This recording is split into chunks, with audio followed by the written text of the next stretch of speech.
you that far? There are a few folks up in the balcony. My name's Kishore Hari. I'm the director of the Bay Area Science Festival. Woo indeed. We're on day 3 of the festival. It goes for another week with another, I think we have about 46 events left, which does not bode well for my sleeping habits over the next week. But I hope to see you all at a host of festival events, including Quizatron, Science Quizatron, right after this show. Any folks come to Science Quizatron after this show? All right, Orchestra Right, represent. Just a couple quick notes before we get started.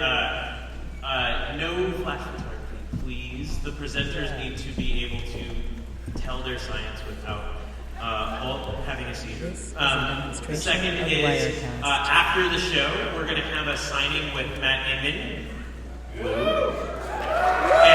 and Zach Wiener-Smith, and Phil Clayton. Wow, Phil, congratulations, you won that battle. Upstairs on the mezzanine, they'll be selling books and doing a signing right after the show ends. One last thing. I just want to thank all the sponsors and supporters of the festival. All of our ushers here tonight are pretty much scientists at UCSF who organizes the festival.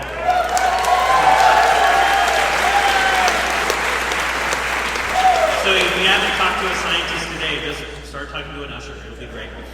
And without further ado, who's ready for BAHFest to get started?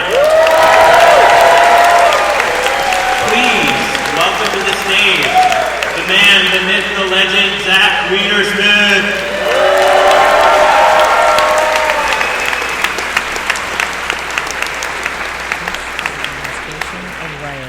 Hey, I draw a comic called Saturday Morning Breakfast Cereal. Never heard of it. That's nice. I'm not really a fan. I'm more into the oatmeal. We just did this show in Boston, and I should tell you, the crowd there spontaneously asserted that Boston was the nerdier town between the two places we were doing shows this year.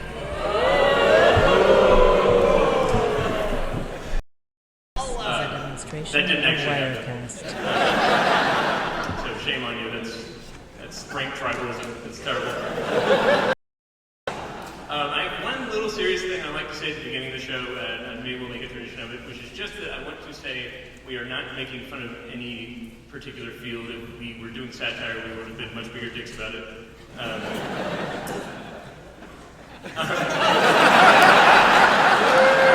Make her sign that again.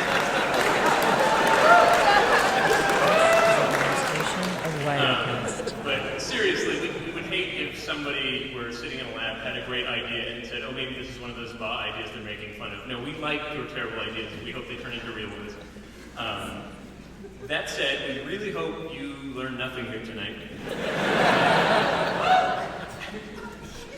We're not opposed to learning, but that's not why we're here. We're here to hear terrible, terrible theories of biology with a remarkable amount of substantiation. This is a demonstration of Wirecast. And we really hope you enjoy it. And again, don't learn a thing here. In fact, if you think you've learned something, it's a pretty good chance you're just overwriting a perfectly good fact. So we hope you enjoy it, and I introduce your host for the night, our MC, my wife, Kelly Wiener-Smith.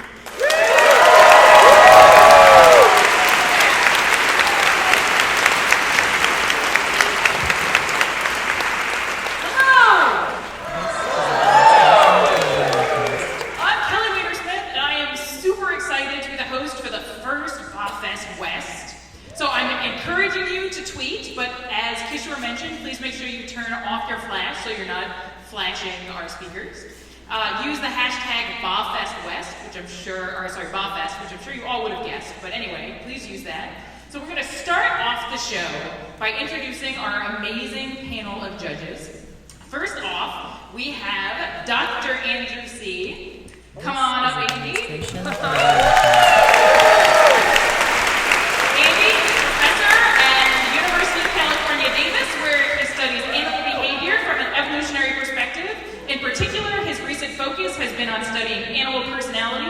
in everything from humans to salamanders to fish to spiders and insects, and also on understanding variation in animal, including human, behavioral responses to the weird novel circumstances that all organisms are forced to cope with in the modern world. And I shouldn't have had to read any of that because he's also my advisor.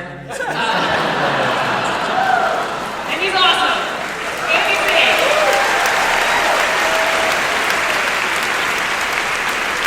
Next up, we have Elizabeth Irons. Elizabeth has a PhD in cancer biology from the Institute of Cancer Research and is the founder and CEO of Science Exchange, the co-director of the Reproducibility Initiative, and a part-time partner of Y Combinator. Elizabeth has received a range of honors and recognition, including being named Wired's 50 Women Who Are Demonstration Changing of the World. Wirecast. Welcome.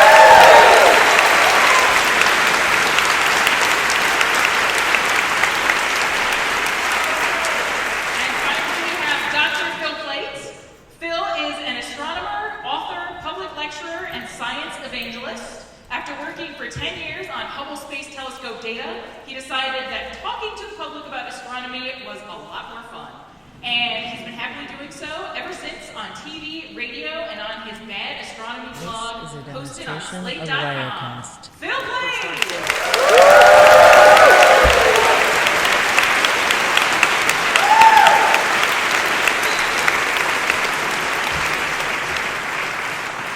Okay, so tonight we're going to be judging 6 speakers, and we're going to be judging them on 4 criteria, which we call the FAST system. First is force of science. So we want to know how well an individual presented a hypothesis and presented data to support it. A, This for is a artistry. demonstration We of want to know how Wirecast. clever you think they were and how good their presentation was. P is for parsimony, so their hypothesis should explain many, many things that we observe in nature. And finally, strength of defense. So after the speakers come up and give a 5-minute talk, our judges are going to ask them some questions, and we hope that they do a really great job of fielding the questions by the judges. Okay, so there's going to be 6 contestants, but before our contestants come up, we're going to have an amazing keynote by Matt Inman. So, Matt, This is a as if we demonstration needed of any introduction. Wirecast. I'm going to go ahead and do it anyway. All right, so Matt is an Eisner Award-winning, New York Times best-selling author and creator of the webcomic The Oatmeal. Woo!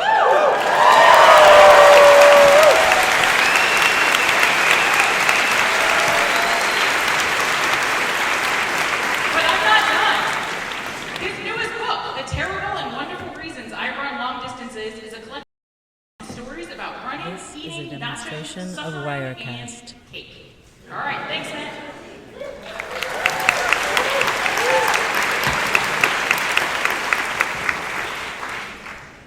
Hey guys, like you said, my name's Matt. I'm a cartoonist. Since I'm the keynote, I am exempt from the rules. And because I'm exempt from the rules, I'm going to do something a little different. I'm going to blow your minds, figuratively, literally, chemically, and spiritually, right out your butts. Demonstration of Wirecast. I do not believe in Charles Darwin's theory of natural selection. I don't believe in Lamarckian evolution.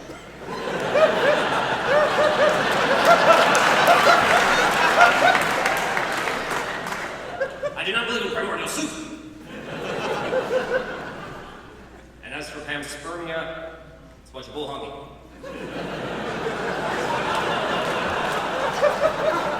I believe that all things on this earth were created by God. This is a demonstration I of don't mean Jesus. Wirecast. I don't mean Buddha. I don't mean Allah. And I don't mean some general God that we can all rally around and believe in. I mean my God, my town, and my church. My God is a fire-breathing lobster who lives behind the rings of Saturn. And his name is Jibber's Crabs.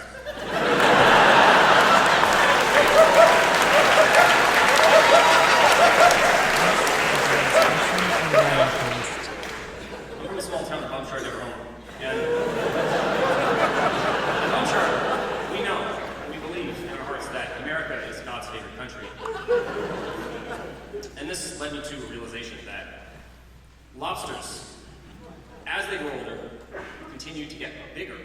They molt and molt and molt, and they grow in size. This led to a meme on the internet a few years ago that they're immortal. Not actually true, they just keep getting bigger.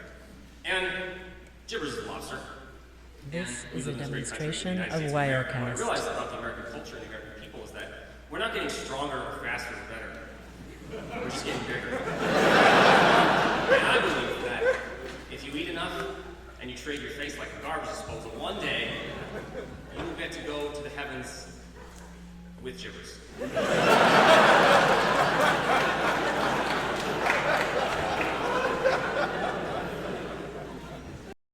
I did some studies, and I ran across this wonderful This organism. is a known as the demonstration bombardier of beetle. Wirecast. He's a beauty, or she.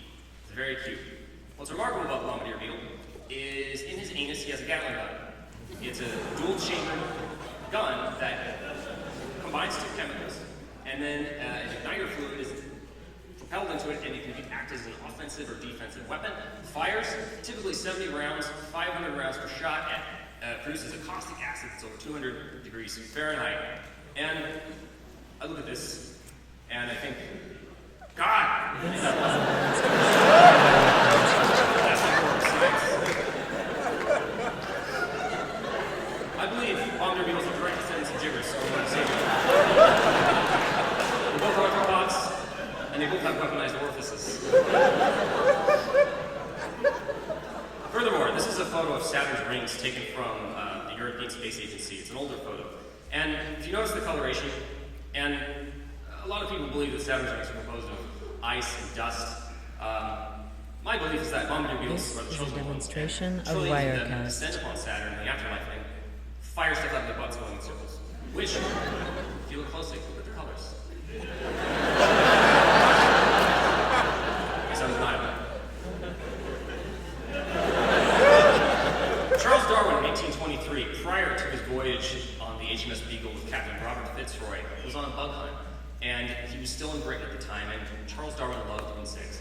And on this bug hunt, he was walking through the woods, and he came upon a tree and started peeling the bark off. This And he is a saw a beetle he'd demonstration never of seen. Wirecast. This beetle was amazing. It's crazy. Gotta have this beetle. So he picked it up with his left hand. Kept peeling bark with his right hand. Another beetle emerged. Thought, that one's even better than the first one. I need that beetle. Grabbed the second beetle. At that moment, the most gorgeous beetle he's ever seen emerged from the tree. So Charles Darwin took the beetle in his left hand, popped it in his mouth, picked up the third beetle. The beetle Charles Darwin put in his mouth was a bombardier beetle. And as you can imagine, he got angry. Caustic acid out of his This butthole is a into Darwin's demonstration mouth, of and he lost all Wirecast. three beetles. Now you could just think of this as an anecdote and not actual data, but I believe this event in history was gibbers intervening and saying, "Hey, bro, you're leading these people astray." Next, I want to talk about the Brazilian wandering spider. It's a large spider. It's endemic to Brazil. They're called banana spiders because they hang on banana trees. Typically, when you hear about them, it's because they've imported bananas in the country, and there's a spider that comes out of it. Most spiders is a demonstration are of They Wirecast. build webs. They stay in those webs, and if you see them in your home, they'll actually eat things that will harm you: ticks, mosquitoes, bees, things along those lines. I call them mall cops. I let them run amok in my house. Spiders, be free. Not the banana spider. The banana spider does not build webs. It chases things and eats them and kills them. They call them horse killers in Brazil because they can take down a horse. Their venom is just as venomous as a black widow. The difference is, drop for drop, they deliver 10 times as much venom in one bite as a black widow. This is Highly, a highly demonstration of Furthermore, Wirecast. they're very, very aggressive. I met an entomologist, and he was telling a story about he was in Brazil, and he encountered one of these things. And he's a bug guy, so he's fearless. He picks up bugs. You know what I mean? He's one of those guys. When he saw the Brazilian wandering spider, he got a broom, and he was like, "Get the fuck away!" and did one of those kinds of things. Banana spider ran over the banana. So, incredibly aggressive, incredibly venomous. There are stories of Brazilian villages that have at This night is a banana spiders drop demonstration trees in of front their buildings Wirecast. looking for children and men and women to terrorize. Final kicker with the Brazilian wandering spider is, if you are bitten and you don't have access to the antivenom, you get a fever, diarrhea, vomiting, eventually paralysis, asphyxiation, and death. Hours and hours Normally, that is death. And if you're a man and you're bitten, and you don't have access to the antivenom, you suffer what's called priapism. Now, priapism is a persistent erection until you are dead.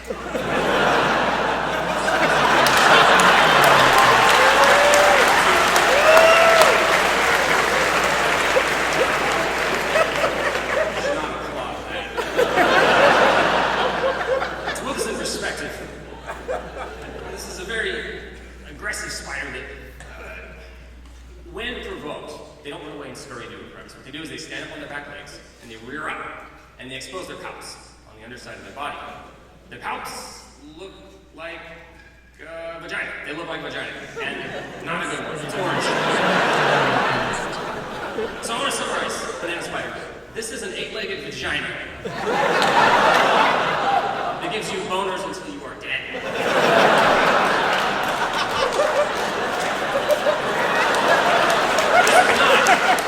This is not the work of natural selection.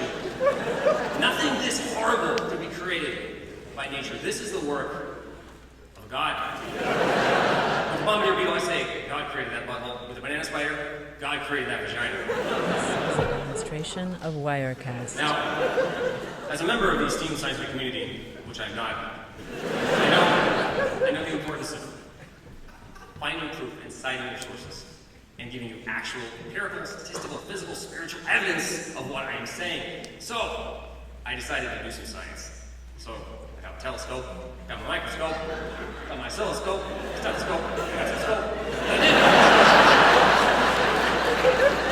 a solid 45 minutes of science on this, and I came to a conclusion. There was absolutely zero evidence of a giant fire-breathing lobster living amongst the stars. None whatsoever. Zero. I discovered that trying to scientifically prove God is a lot like trying to find your car keys using Microsoft Bing.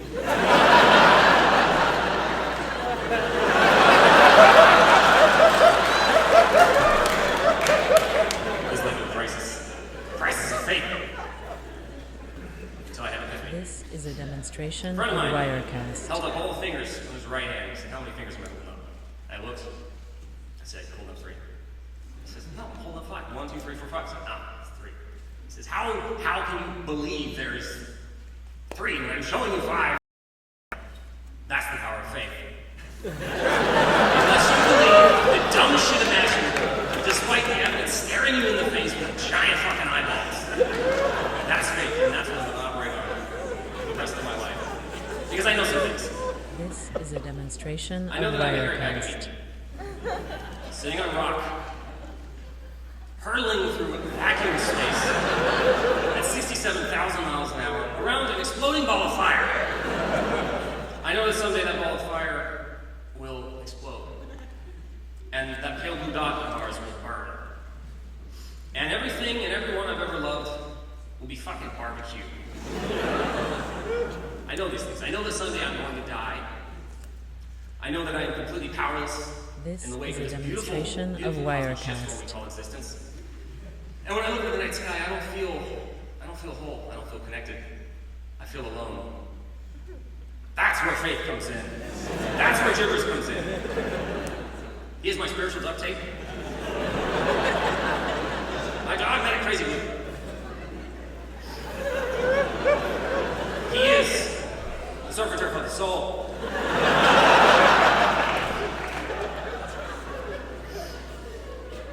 And I want you to know that every time you Demonstration of Wirecast.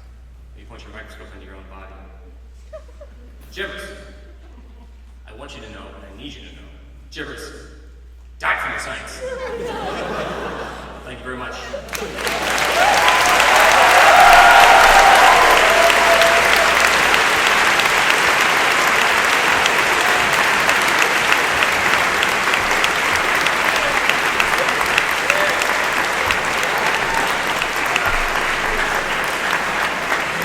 Demonstration of Wirecast. Well, that was awesome. All right, so to get our speakers excited, let's talk about what you win if you win BAHFest West. I'm going to bring up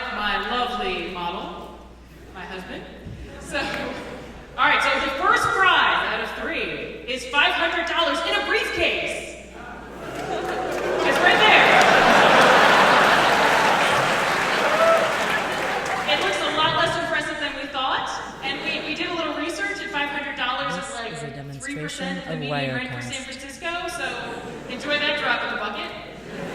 We also have Zach Wienersmith's Science, Ruining Everything Since 1543. Retail value approximately $11. Maybe a little more than 11.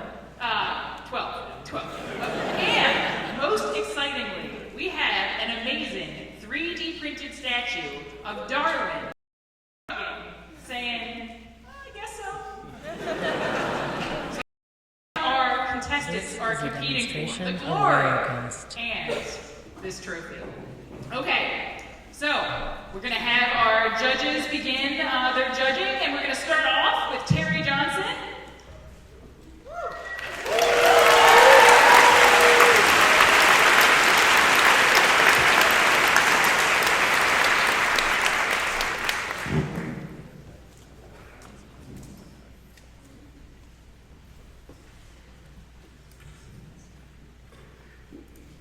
This is a demonstration of Wirecast.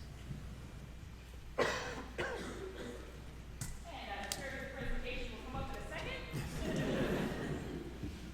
me tell you about Terry while we're waiting for this to transfer over. Terry has a master's degree in chemical engineering from MIT and is currently teaching bioengineering at UC Berkeley. He's co-author of the popular science book How to Defeat Your Own Clone and other Demonstration the of biotech Wirecast. revolution. All right.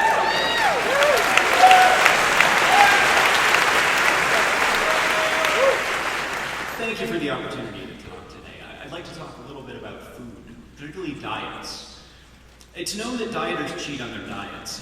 As a matter of fact, caloric consumption is routinely underestimated by as much as 45%. We can visualize this with a pie chart.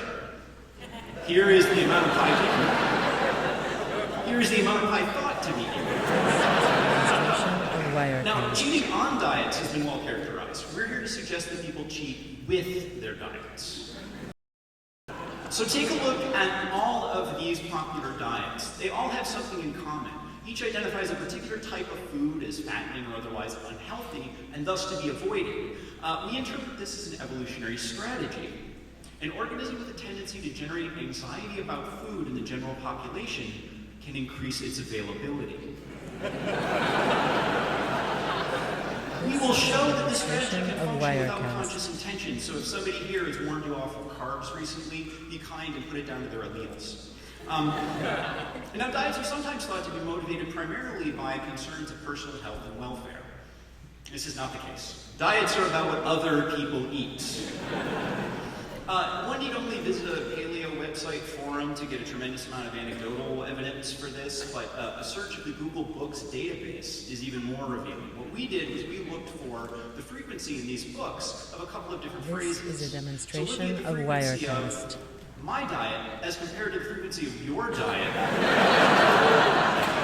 reveals that it's clear that when we think and write about diets, we're actually more interested in what other people are eating. This is an interesting observation, but could this tendency to obsess about what people are eating be advantageous? As an engineer, I'll turn to a mathematical model. To avoid bias or sudden cravings, we're going to mathematically model the consumption of a generic foodstuff. We'll call this This is a generic demonstration foodstuff of Wirecast. a caloric resource, universal because everybody in the population can eat it, with a meager bounty, so there's a limited supply. In a population without cheaters, the rate at which crumbs would be consumed would be described by this simple differential equation. Yes, there will be differential equations. Where K is the rate constant for consumption, N is the number of individuals in the population, and This crumb is a is the demonstration remaining of amount of Wirecast. foodstuff. So we'll assume that a basal rate of consumption is K equals 1.0 per person per day. So this is a population without cheaters. Now we add a small population of cheaters, right? So there's a small proportion in this population of cheaters, and the differential equation becomes slightly more complex, because the rate at which the cheaters are eating the crumbs can be different from the rate at which the rest of the population, which we'll refer to as suckers, This is a demonstration demonstration of grams, and the Wirecast. equation would look like this.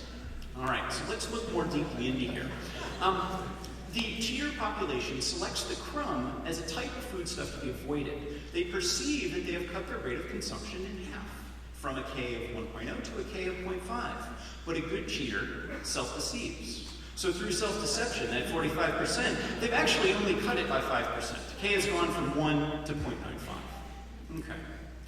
The sucker population reduces their consumption rate This as well is a due to demonstration of anxiety Wirecast. generated by the cheaters. There's a variety of methods by which this can be accomplished. Foods can be portrayed as unhealthy, frowned upon by certain deities, potentially composed of something uncomfortable like chemicals.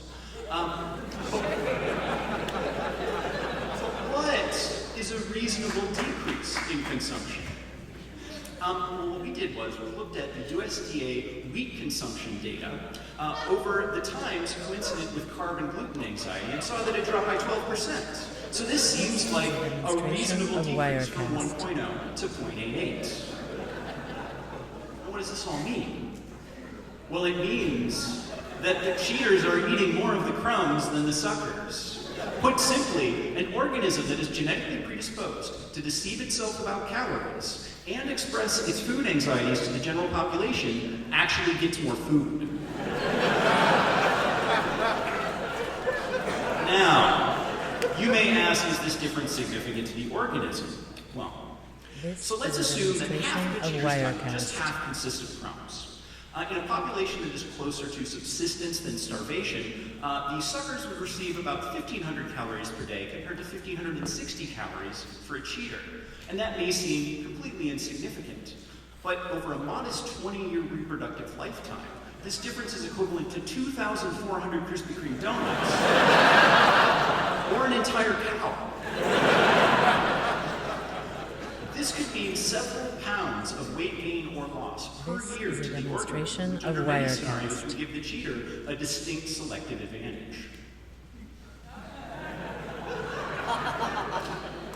Thank you very much. Happy to take any questions.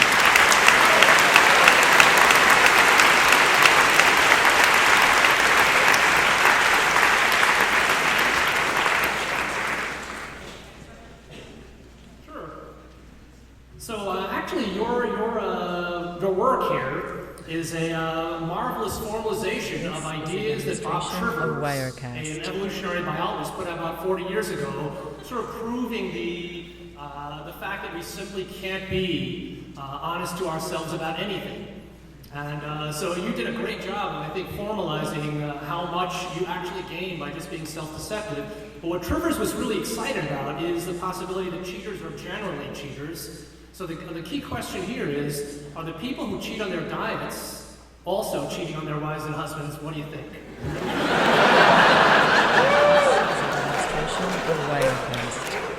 So first, I think that the next thing to do is to be able to figure out what the genotype for these cheaters are. And I think there's a lot of interesting correlations to behavior that can be made outside of this. I think potentially this sort of underestimation of things that one wants could end up being available to all kinds of things in life, many of which they don't know about.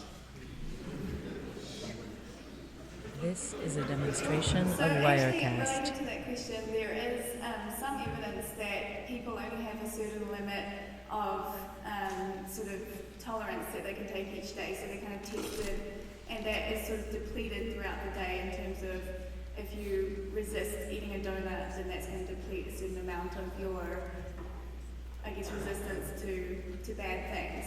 So do you feel like the cheaters that were being exposed versus the suckers affects the population of people, or is it just that they were being exposed? This is a demonstration of Wirecast. It could be that this is a subpopulation that has discovered that the best way to deal with temptation is to yield to it, but not to admit that you've yielded to it.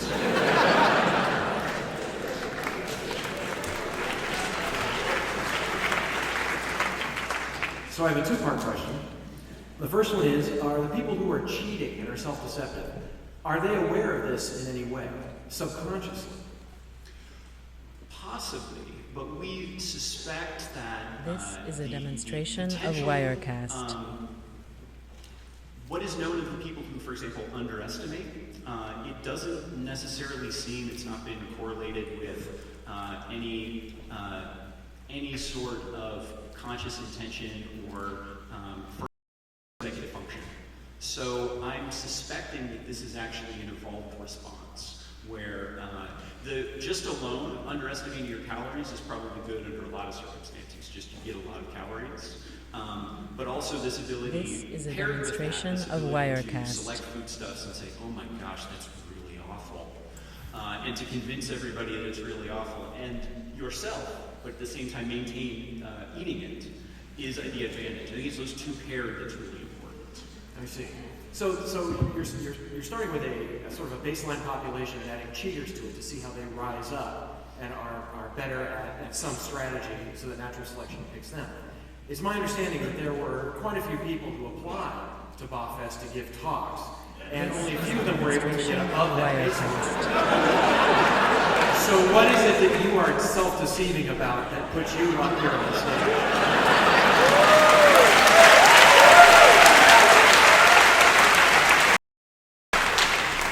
Related specifically to the talk, I have been a vegetarian for about 20 years. I think.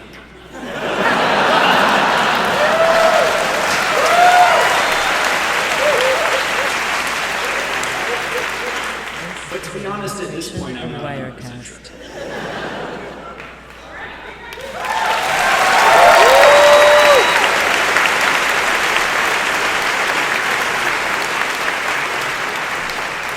All right, next up we have Catherine Hoffler.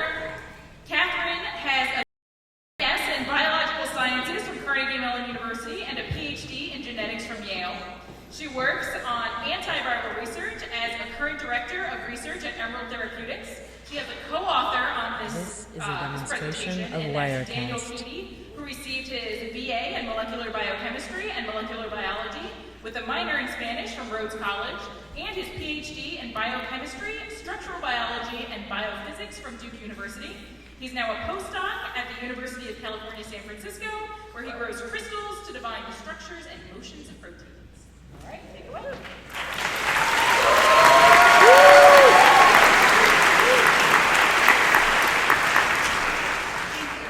I'm just thrilled This to be is here a tonight demonstration to tell you of about our exciting Wirecast. research in the regression towards the cardiovascular mean in Felis catus via sporadic locomotion. Or in other words, why cats randomly select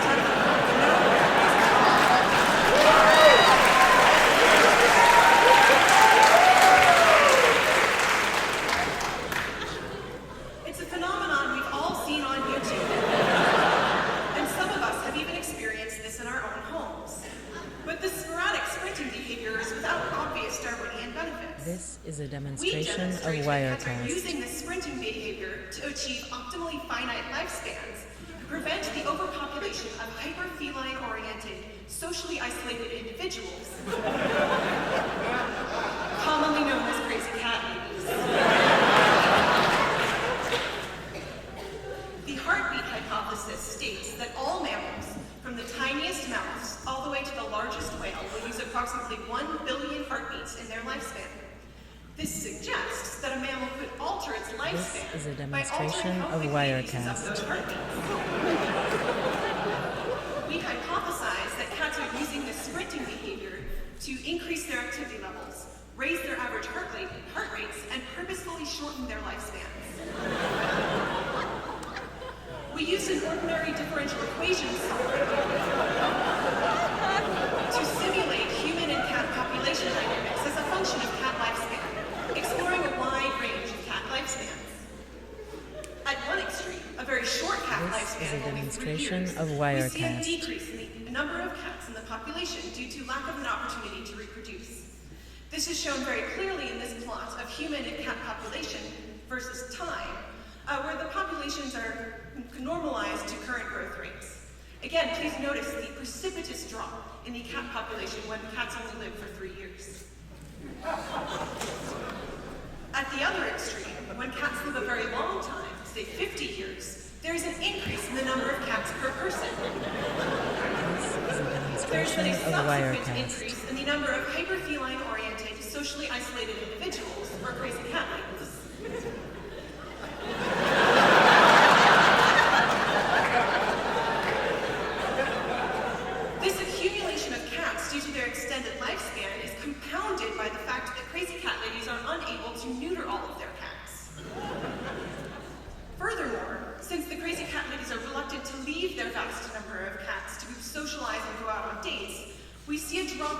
human This is population. a demonstration of An Wirecast. eventual human extinction. Because the cats now lack caretakers and are forced to compete for scarce resources, we soon thereafter see an extinction event for the cat population as well. Some experts have called this human and cat extinction event a catastrophe.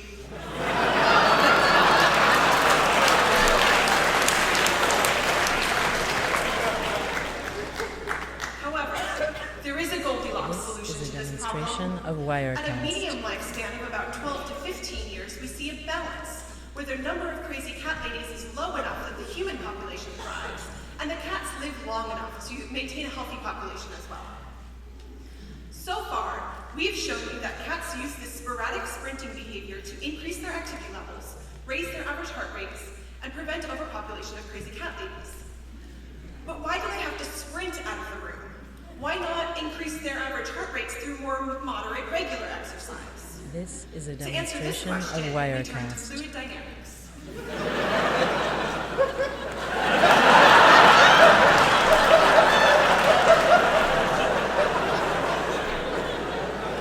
We first modeled the resting cat in the classic cat loaf position as a hemisome.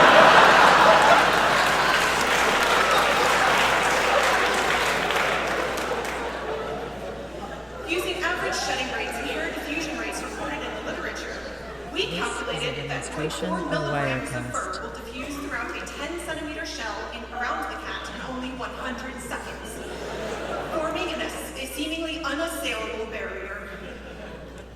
We propose that this aerosolized fur barrier, like catsup, acts as a non-Newtonian fluid. That is, to move a non-Newtonian fluid, one must apply a strong force for a very short amount of time. This induces a shear thinning effect. This shear thinning effect is what happens when you thump on the back of the catsup bottle and all of a sudden you This have way is too a much catsup demonstration all over your of plate. Wirecast. Likewise, the cats must accelerate rapidly in order to induce a shear thinning effect and to be able to achieve an escape velocity to break free of their fur barriers. Taken together, our results show that cats sprint out of the room in order to induce that shear thinning effect to escape from their fur barriers and increase their average heart rates and shorten their lifespan, thereby preventing human and cat extinction and preventing you This from is a becoming a crazy cat demonstration lady. of Wirecast.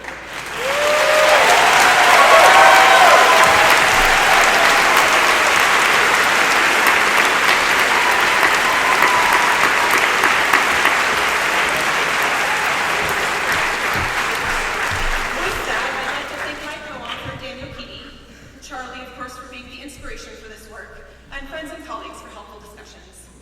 Now I will take any questions. Thank you.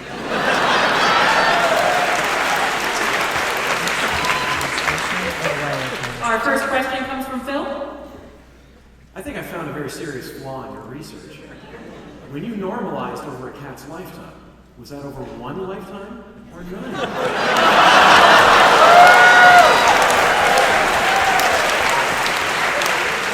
We assumed that the current growth rate of cats takes into consideration benign lifetime effect, and so by normalizing to current observed life growth rates, we think that we've covered that.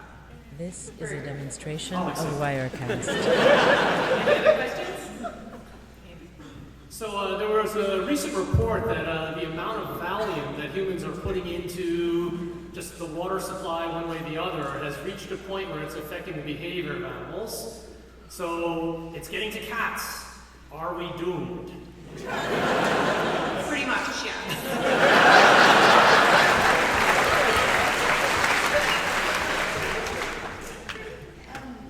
That was actually a really great This presentation. demonstration of One of Wirecast. the questions I had was, I own dogs rather than cats, and so I was interested in whether you also think this phenomenon applies to dogs. I don't think that it does. You see, the cats must use this sporadic locomotion behavior in order to increase their heart rates. But we walk dogs. We exercise them regularly. So they're likely optimizing their average lifespans and their heart rates through that kind of mode of exercise rather than this sporadic behavior.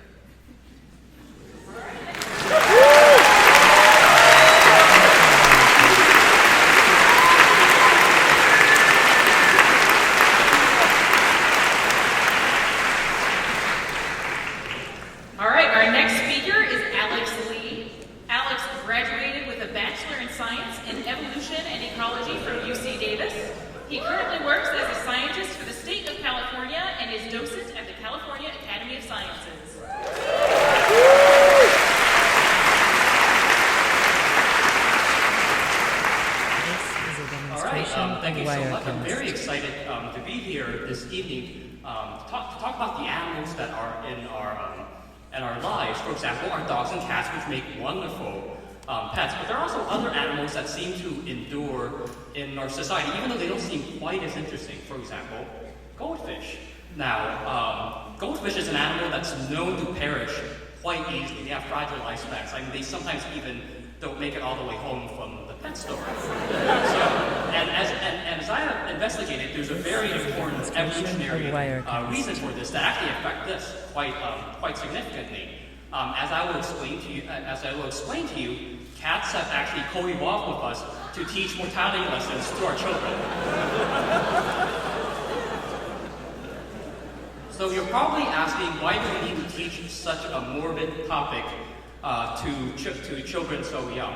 Well, survival requires learning how to deal with difficult situations, so being able to accept your mortality and take it seriously is critical. This is a demonstration Also, children of have Wirecast. incredibly adaptable brains. They're incredibly plastic. We should really be taking advantage of this. Studies have shown over the years that children can pick up second languages quite easily, far easier than adults can. So why not just teach them about death as well? They'll be able to learn it quickly. And a deceased pet can actually really do this quite well.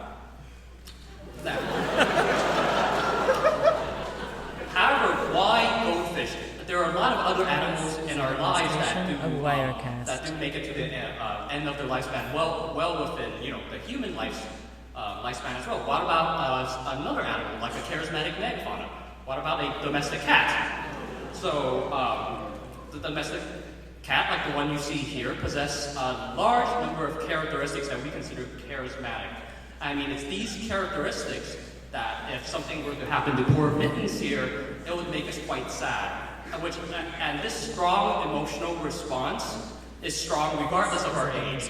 However, it is much too strong for children. Our goal here is to jumpstart their lessons in learning about death and mortality, not to traumatize them. And cats are simply much too charismatic.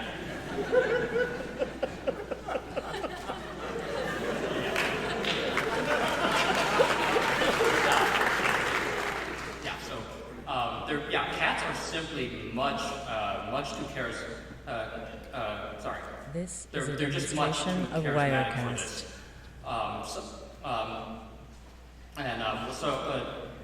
Sorry.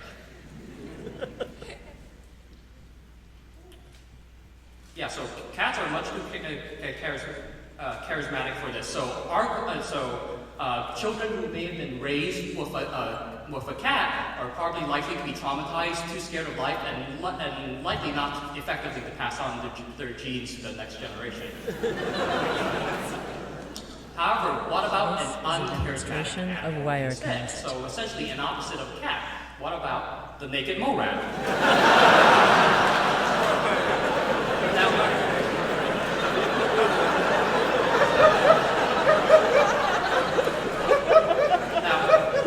Naked mole rats are not very attractive animals, and let's be honest here, they're quite hideous. A naked mole rat's demise will not elicit enough of an emotional response to children for them to effectively learn anything. And these children will not be able to take their own mortality seriously and are at risk of a sudden reduction in their own fitness.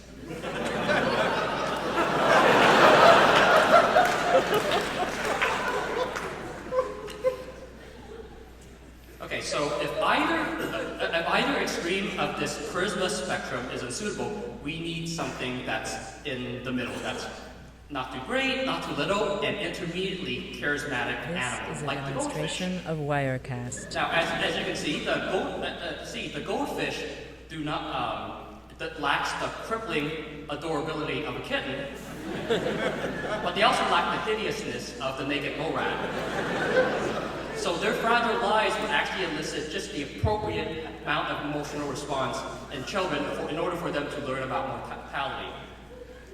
However, However, I really wanted to get more data to properly evaluate this intermediate This is a charisma. demonstration So I decided to of conduct an experiment. Wirecast. However, the Institutional Review Board didn't like my original experiment.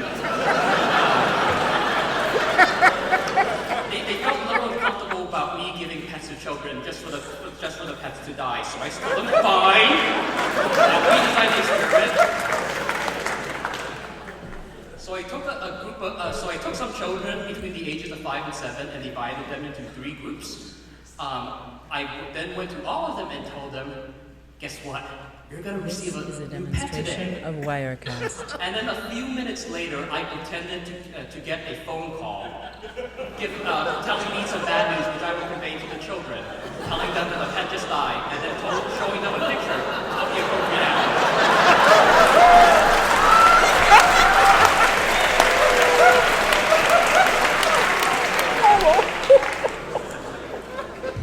And then I objectively recorded their emotional responses. This is a demonstration of Wirecast.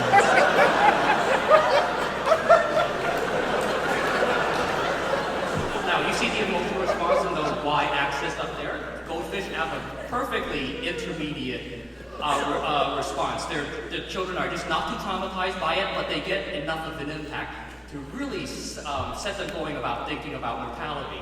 The negative MORAD, it's the emotional response is so low, it's practically, it is a statistical anomaly. This is a demonstration Meanwhile, of the children who thought Wirecast. that a domestic cat had died were heavily traumatized, and they're still recovering in therapy right now. Oh yeah, before I forget, I need to make sure I clarify this issue is that no animals were actually harmed in this experiment.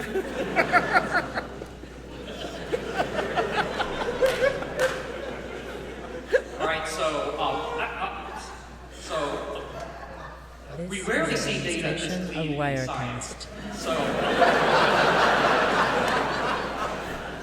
So obviously the impact to human fitness is going to be significant. Now, if we look back at the historical record of the world population, the human growth rate hasn't really changed a lot for many thousands and thousands of years. However, that changed rather abruptly in the early 19th century, corresponding with the invention. Shortly after the invention of glass aquariums, which enabled the popularity of goldfish for the first time. Now, this dramatic impact has to be more than mere correlation.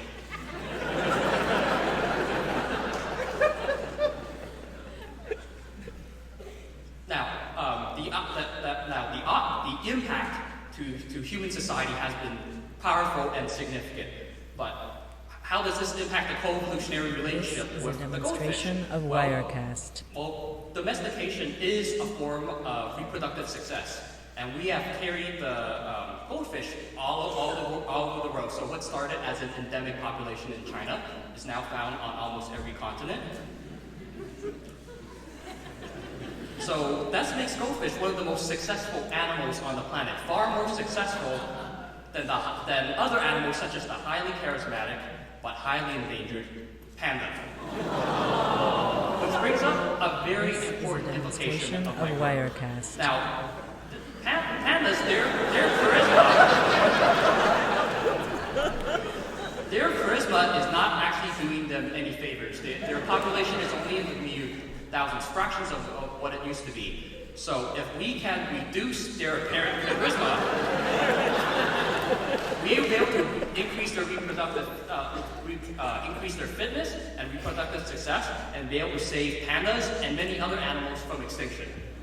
All right, thank you.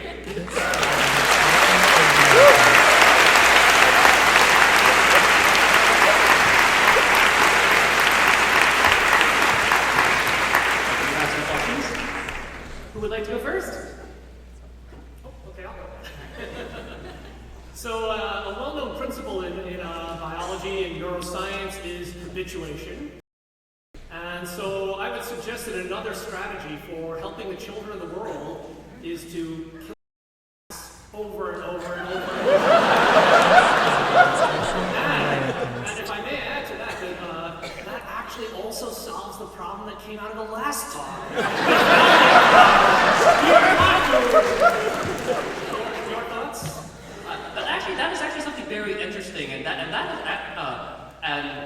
the thing is that we look at human population growth over the past several decades, the rate of growth has actually been decreasing a little bit at the same time that cats have been actually getting more popular too. So I do think that the deaths of cats has actually been contributing to this. But recently, there's been this explosion of the popularity of cats, especially on the internet. However, human generations being 20, 30 years, it'll probably be a little while before we truly see the impact of that. Any other questions? So I feel like when parents think about getting pets for their children, not sure if they're thinking about them as a tool for teaching about mortality necessarily. So did you have any evidence or did you interview the parents of the children about whether they would actually like to use goldfish as a teaching tool around dealing with mortality? That's interesting. So I actually never met the parents of these children. I didn't know who they were.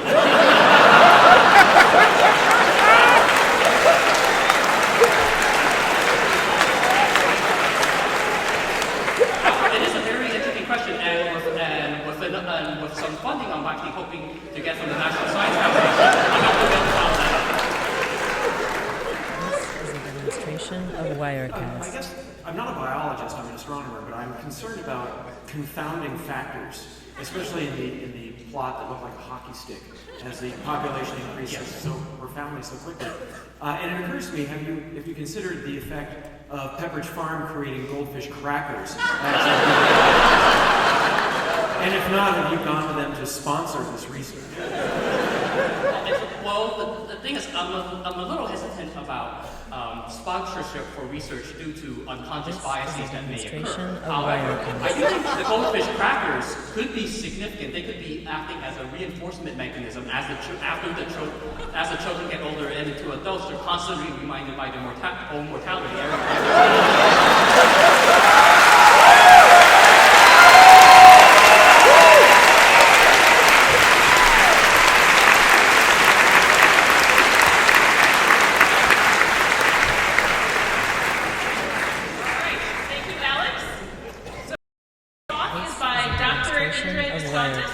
She's a neuroscientist and opera singer, straddling the line between science and art.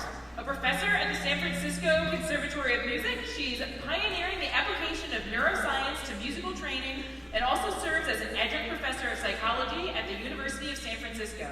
She currently co-hosts Inquiring Minds, a popular science podcast.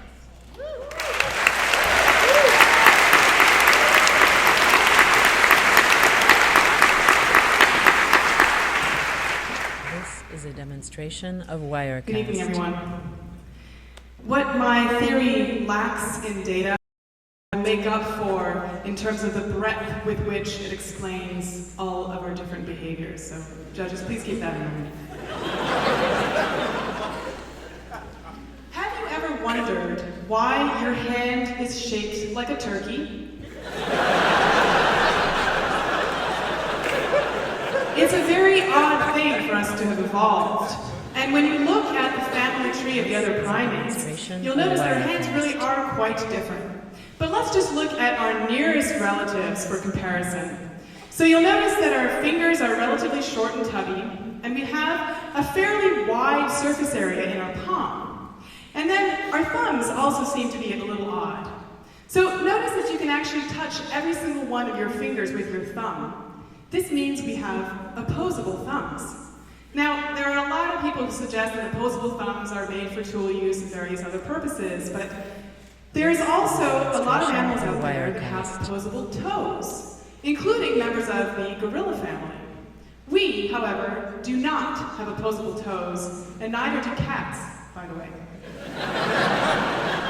So why do we have a hand shaped like a turkey and opposable thumbs, but not toes? Well, in the previous theories that have been put forward, there's been the suggestion that we have evolved this handshake in order to have a precision grip so that we can throw missiles, and so that we can have the right power to use clubs. And while I might concede that for entertainment purposes of various sports balls events, these two adaptations might be useful, they're certainly not the reason why we evolved the hands the way that we did. Finally, there are people who suggest that in fact we evolved hands because they make a really good fist. They're for punching. But this doesn't really make any sense either, because our legs are much stronger than our arms. And so why wouldn't we have evolved foot punching mechanisms and that way, have our opposable toes as well? So these theories come up very short when it comes to explaining why our hands evolved the way they did. Let me propose an alternative. And this is that our hands evolved the way they did because they are optimized for the handshake. Now, you might think that the handshake is a peaceful greeting, that it's one that serves to signal agreement. And that's where you would be dead wrong. The handshake is one of the most notorious weapons that we have. This is a demonstration of Wirecast. It turns out that on our hands we have an average of 158 microbes that colonize them. Now this ranges anywhere from 40 or so to 401. Now women in general have more microbes on their hands than men, and men of course we know are the aggressors in our species. But the type of microbes that are found in the hands of men are very telling.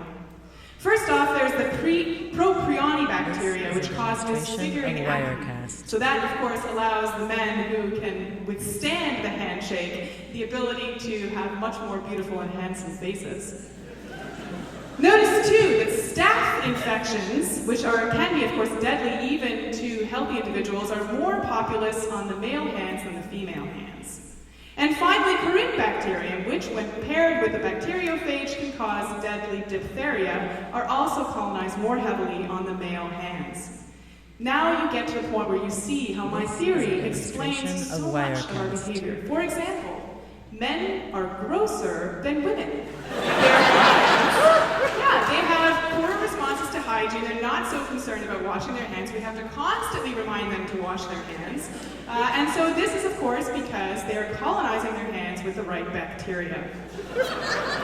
You'll notice, too, that the handshake is a very efficient way of transferring bacteria. So compared to the high five and the fist bump, the handshake is a much more effective way of transferring bacteria. In fact, it's so effective that it's been banned from the healthcare setting. Now, if you watch two chimpanzees try to shake hands, there's really not a lot of transfer of germs. If you look at a human shaking hands with a chimpanzee, you'll notice that we get a little bit of finger action, but they get a lot of palm. And the palm really is where most of these bacteria colonize. And so this theory now explains through the interspecies germ transfer why we have colonized the world and the chimpanzees have remained of Wirecast. Then it also explains a lot of other behaviors that we have to colonize our hands. For example, infants right from birth suck their thumbs. Now really all they are doing is colonizing the bacteria on their hands so that they can cull their rivals in the daycare setting. We've even evolved all kinds of tools in order to wean them off this thumb sucking. And in fact, ourselves, when we are left to our own devices, we also enjoy sucking on things that look like or feel like our thumbs. This is a demonstration of why. We also put our fingers up our noses, again, to colonize the hand. And you might think that we do this in secret as we get older because we think it's rude or gross. But it turns out we just don't want the other people to know that we're colonizing our hand.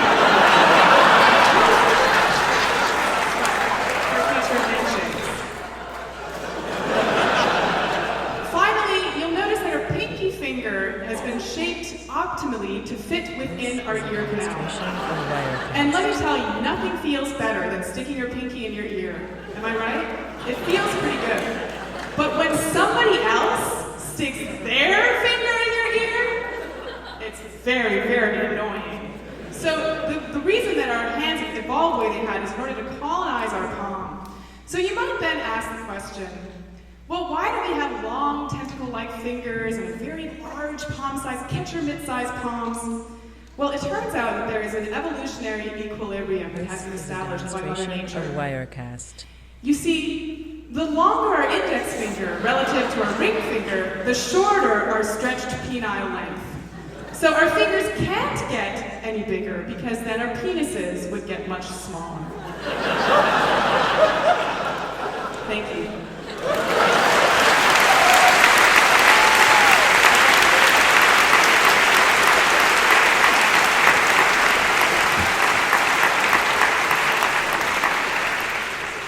Any questions? This is a demonstration of Wirecast.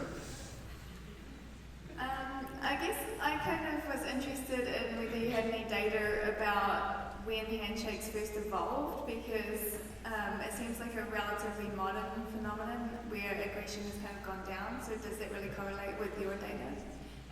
Yes, you would think that would be the case. And of course, it's always very hard to get behavioral evidence from the fossil record.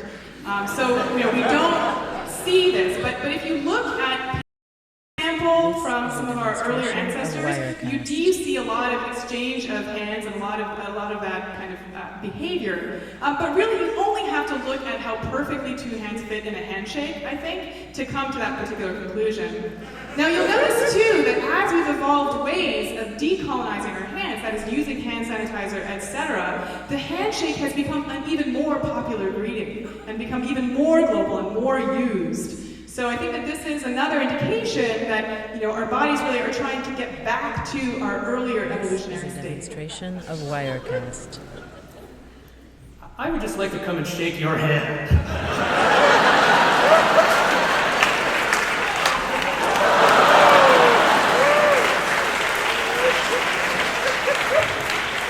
Yeah, he has no idea where my hand has been. So is this thing where you go, whoa, that's actually friendly, eh? Oh, absolutely. Yeah, just like the high five and the fist bump, all of those are very friendly greetings. Yeah. This is a I'm wondering if demonstration you've of incorporated the work Wirecast. of Cameron and Comfort from 2008, who discussed the hand evolving to be able to peel bananas.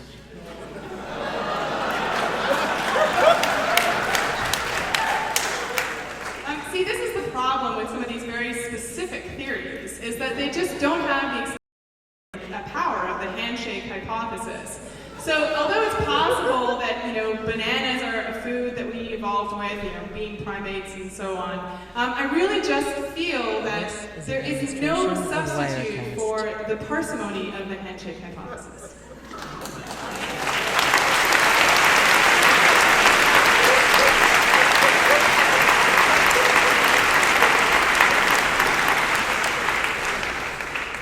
All right, next up we have Seamus Rader. He's an undergraduate at the University of Iowa, majoring in human physiology and biomedical engineering, with a year in pharmacology research, and plans to move to This is biomedical a engineering. demonstration of Wirecast.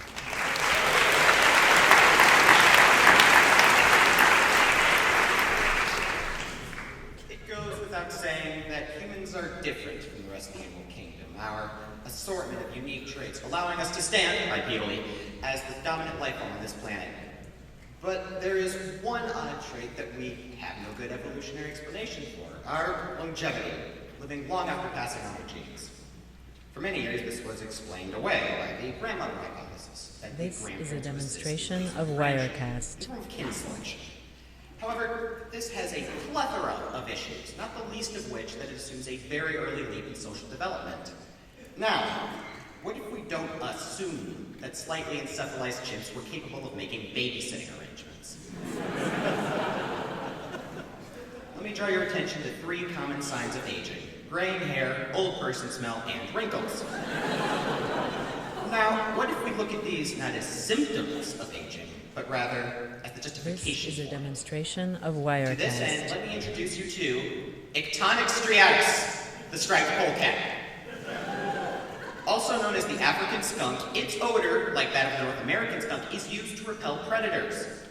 Our proposal is that selective pressures drove humans to mimic the striped polecat post-reproduction, to turn into smelly sentinels as we age. There is a gross amount of evidence for this. The vast majority of early hominid archaeological sites have been found within the range of the striped polecat, establishing our proximity. These same archaeological sites have shown that we shared predators, and that we fared poorly, inferior to the striped polecat in the field of not being eaten. Now, let's take a look at what traits we've taken from the noble African skunk. Notice the facial mask. And its similarity to the typical human brain pattern starting in the temples. Zoologists believe that the purpose of this mask is to help warn off predators. Now, in humans, this alone would likely only serve to give pause to predators before maiming us. However, this leads me to the most important piece of evidence. This is 2-nonenol. It is secreted from the pores of people, along with carbon peroxide, after around the age of 40 and has been identified as the cause of old person smell. Now, the name itself might not tell you very much, but it has been classified as an irritant by the NFPA. And 2-octanol and 2-decanol, both one carbon removed, are secreted by This is a the green demonstration stink of bug. Wirecast. Yes, there is precedent for this chemical being used as a predatory deterrent. Wrinkling would serve to help increase skin surface area and to assist in clinging to this substance, making the individual perpetually scented. The evidence points to a model in which these individuals, these smelly sentinels, repel predators from attacking their groups, increase skin survival, and increase genetic fitness.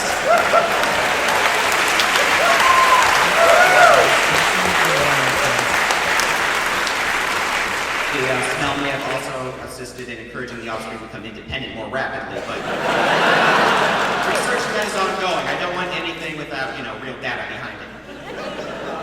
Interestingly, though, 2-nonenol production, graying, and wrinkling have all been found to be associated with peroxide, which increase with both age and stress, showing that the expression of these three traits are biologically said to occur at the same time. Now, there may be some questions as to why this all happens in production. Surely, predator repulsion is a favorable trait. This involves many, many different regulatory mechanisms, most of which are boring. But I will bring up the stress and sexual feedback mechanisms. The smell would decrease attractiveness to mates, reducing future offspring. But the earlier one develops these traits, the higher the survival rate of existing offspring, optimizing onset immediately after the birth of the last child. On the other hand, This is a stress demonstration has been of shown to increase Wirecast. peroxide production and would serve to speed up on beset by predators. Now, despite our stringent adherence to the scientific method, we have elected not to try for field observation of this particular phenomenon.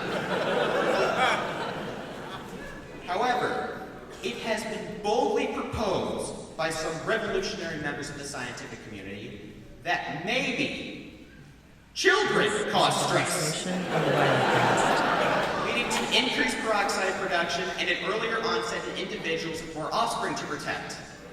These would all drive expression to occur immediately after birth of the last child.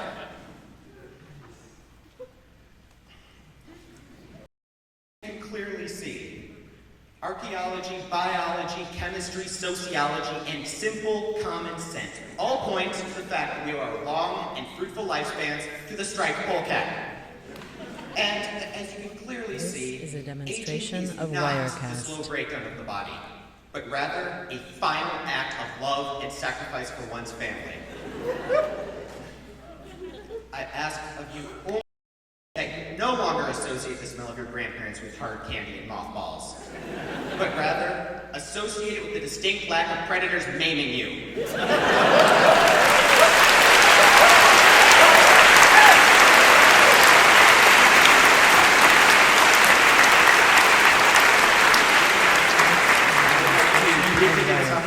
To thank my Professor Bradley for assisting me in learning how to not screw up a PowerPoint presentation, my coworkers in my pharmacology experience, and my roommate Brittany for not murdering me throughout this whole ordeal.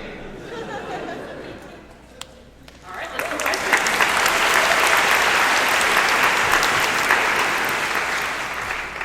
Who has a question?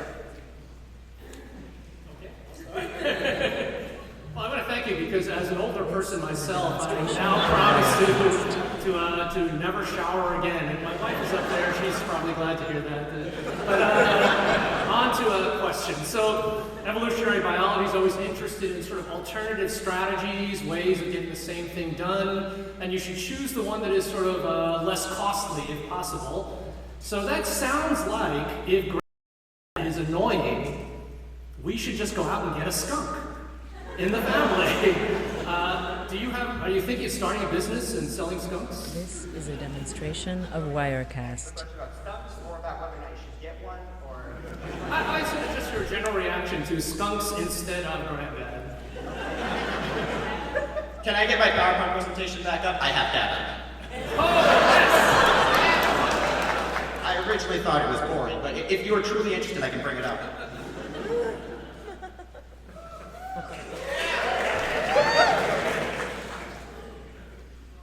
Now then, if you draw your attention to, sorry, I have a lot of stuff. This is a demonstration of Wirecast. You see, as we grow a lot older, you will notice that we begin to gray all over, and that wouldn't make sense unless we are somehow upgrading our mimicry. And when we get to that point when our grandchildren are actually getting older and don't need direct protection, usually administered by hugs, which explains that, you'll notice that we get a full head of hair, and that we begin to wrinkle even more. And it's interesting to point out that the honey badger is found in the exact same range. Now then, you see, the large amount of wrinkling allows them to, when they're attacked by a predator, to suddenly twist around and move so that they can't get a lethal bite on them so quickly. And most importantly, though, they begin to develop these just not caring and just taking what they want, so that our grandparents, and that's why they get more annoying, have that attitude.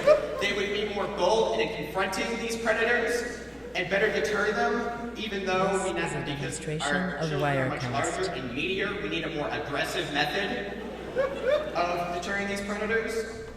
So we have to upgrade a little bit. However, I don't have enough data to say for sure, which is why I didn't put this in originally, because, I don't want to go ahead and present anything without backup. But take it at its face value.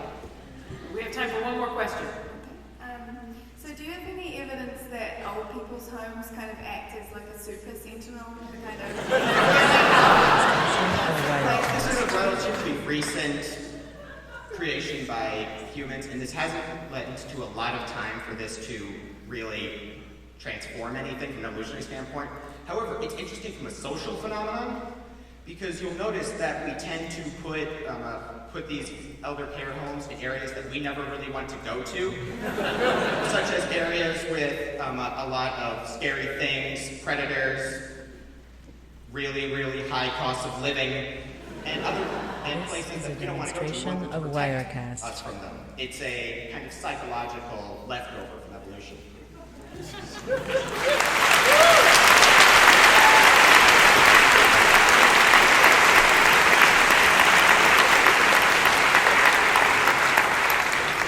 All right, our final speaker of the evening is Sarah Hurd. Dr. Sarah Hurd is an evolutionary biologist currently working on microbial biogeography as a postdoctoral fellow at the UC Davis Genome Center.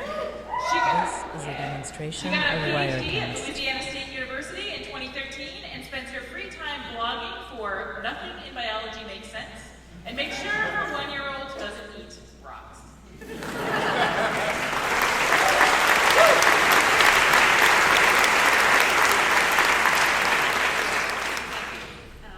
All right, so let's dive right in. Some background information. All mammals sleep. Another fact, different species sleep different amounts per day. So here I have plotted over the course of a 24-hour day how much sleep each of these different species gets. And as you can see, there's quite a bit of variation here. That leads naturally to the question, why is that? And then more broadly, why do mammals sleep at all? My hypothesis begins from a third fact, and that is that all animals deal with stress all the time. But most stressors are temporary. We deal with something like a predator, we deal with it, and one way or another it goes away. Life, by definition, basically, is the sum of all these stressors. But there's something missing from this picture, and it's a stressor that we all share, that we are constantly exposed to, and that is absolutely intolerable 24 hours a day, and that's you. Our thoughts and our feelings and definitely our personalities cannot be tolerated 24 hours a day. So my hypothesis is that sleep evolved as a mechanism to remove us from these stressors that we cannot otherwise escape from. Our lives and ourselves.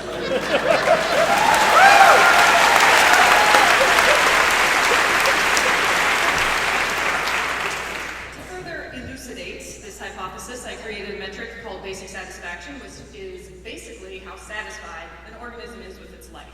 So here's my equation, where we calculate basic satisfaction as the sum of all our stressors, and each one is weighted by how we feel about that stressor. This so when is we a look back demonstration at of this Wirecast. graph of variation in how much animals sleep, we're actually seeing variation in how satisfied an organism is. And this ranges from self-acceptance in animals that do not have to sleep very much to basically self-loathing in animals that have to allocate most of their day to being unconscious.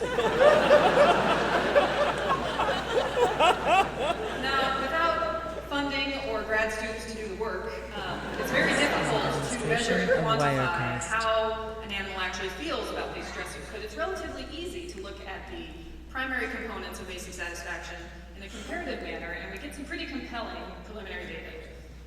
For example, if you look at habitat, our high basic satisfaction animals, elephants and giraffes, live in beautiful grassland savannas, and we can compare that to our low basic satisfaction animals, and brown bats, which live in caves and garbage pits.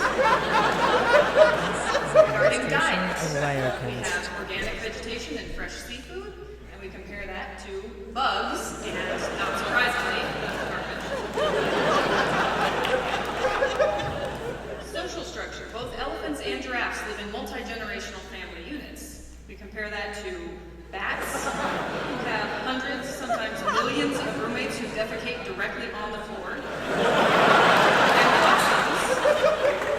and possums who are forced to carry toddlers around with them wherever they go. Demonstration of Wirecast. Giraffes are adorned in trendy spots, indicating high self-esteem, whereas possums wear loose-fitting neutrals, perhaps indicating low self-esteem. Public perception is also important.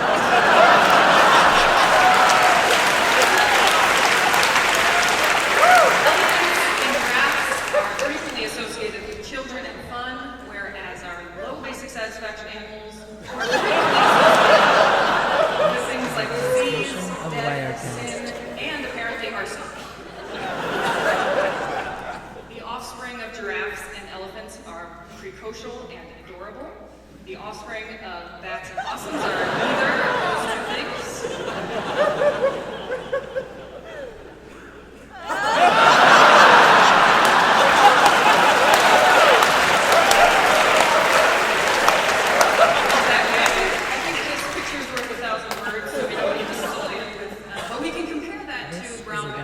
Which have two phases in their reproductive cycle. The first phase, the active phase, is actually just like a crazy sex party. Well, they will mate with anything.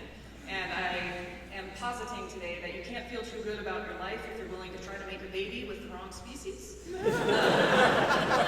And the second phase is actually a felony in our human courts of law. So I'm not going to describe it in this family-friendly event, but if you must know, I direct you to the internet. All right, finally, the ultimate sleeper is the demonstration evolved. of They sleep Wirecast. 22 hours per day, and I thought initially that this would just punch a big hole in my hypothesis because they're perceived very positively as eucalyptus forests. However, when you dig into their biology a little deeper, you get some pretty dark stuff.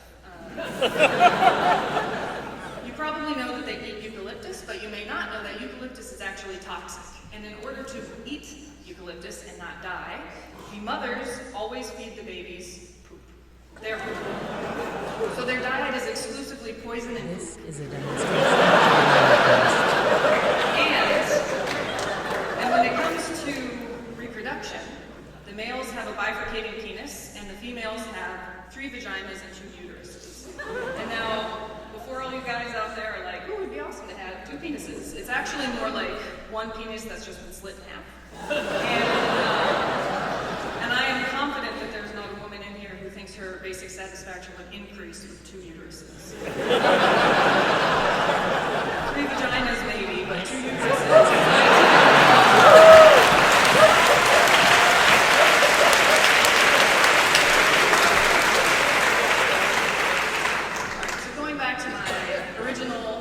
Question, why do mammals sleep? I think I have proven, and I'm a scientist, so I don't use that word lightly, I think I have proven that it all comes down to BS.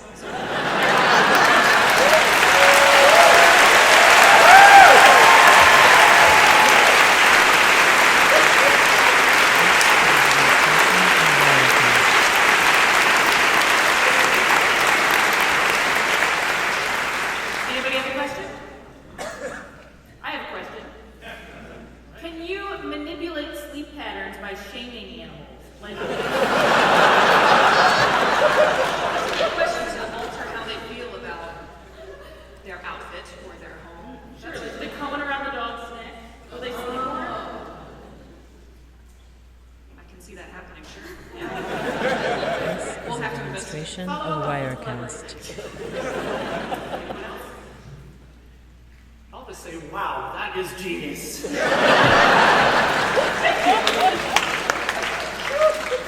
We're on our judges and flabbergasted. Flabbergasted. Is that it? Okay, great. Thanks.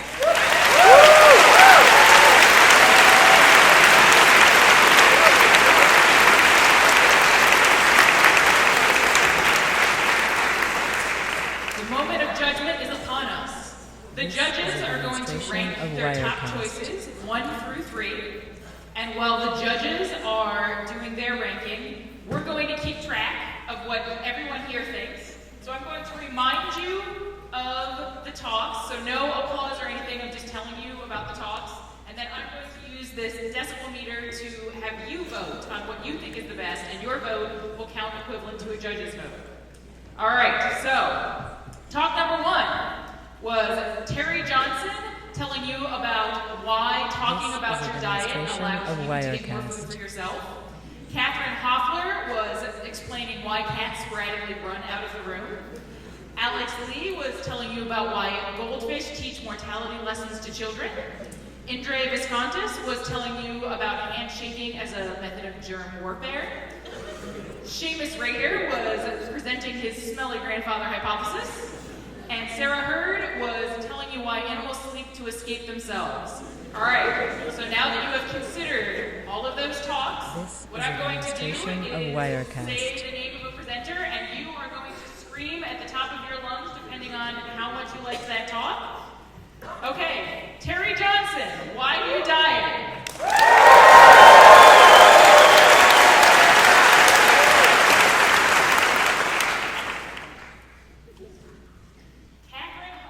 This is the microphone. Catherine Hoffler, why do cats sporadically run out of the room?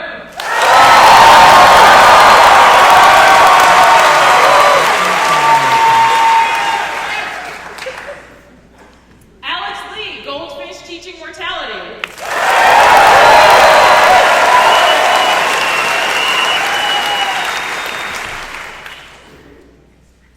Indre Viscontis, handshaking and germ warfare.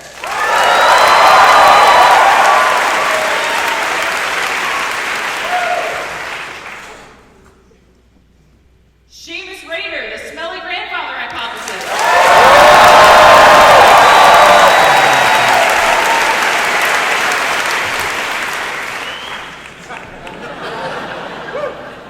And Sarah Hurd, sleeping to escape yourself.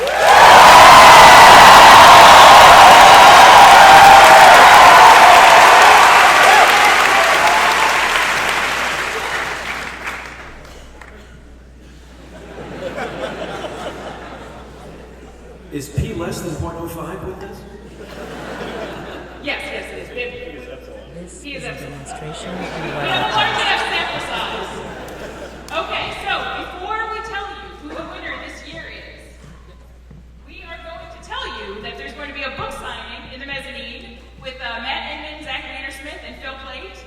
can go up there and get books and signatures and say hello. Okay, the very first ever winner of BAHFest West is Sarah Hurd.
We're just amazing. So big round of applause to everyone who helped.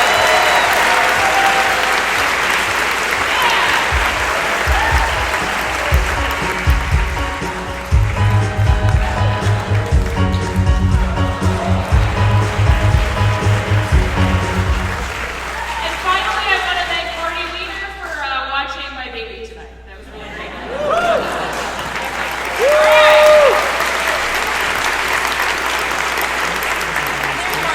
Okay, thank you very much. Go up to the mezzanine and get signatures and mingle and have a great night. Enjoy the rest of the Bay Area Science Fest. Are there slides available anywhere? The show is live streamed, and so you can find it online and it'll come up eventually on YouTube.